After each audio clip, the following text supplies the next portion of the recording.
Can I have a margarita with a straw? Of queerness and disability is rarely explored in cinema.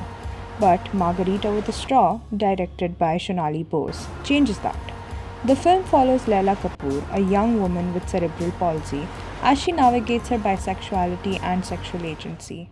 Historically, disabled individuals have been desexualized in media, but this film disrupts those narratives. As highlighted in the OII Research Journal, Margarita with a Straw portrays Laila's relationships with both a man and a blind woman, challenging ableist and heteronormative stereotypes.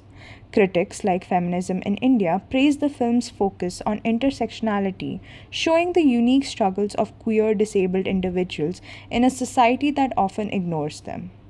By addressing disability, queerness, and desire, Margarita with a Straw redefines representation in cinema and challenges audience to embrace diversity in all its forms. Movies like Margarita with a Straw introduced a queer disabled protagonist.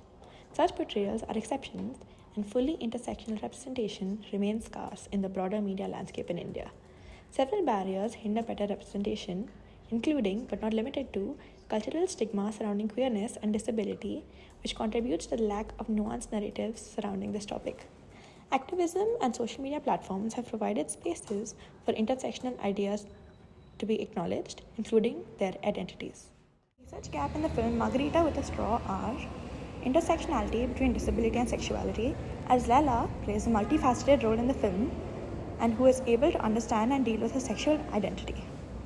The component of race, class, and economic status is often overlooked, but it plays a very pivotal role in the lives of actual disabled individuals.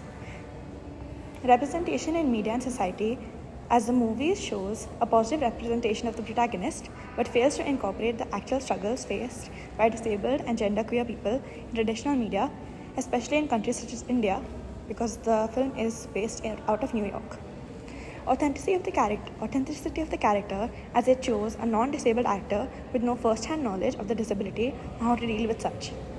The film does not fully account for familial and societal dynamics faced by the members of both disabled and genderqueer communities, as they have to face judgment and taboo of being open and unafraid, unlike the protagonist who had liberty at a much higher level.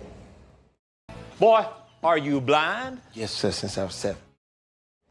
A research question that could be proposed are: what are the implications of casting able-bodied characters to represent roles of disabled and genderqueer characters as seen in the film on an audience who are rarely used to seeing portrayal of such themes and characters? Can it lead to the audience questioning the authenticity and inclusivity of unconventional characters in media?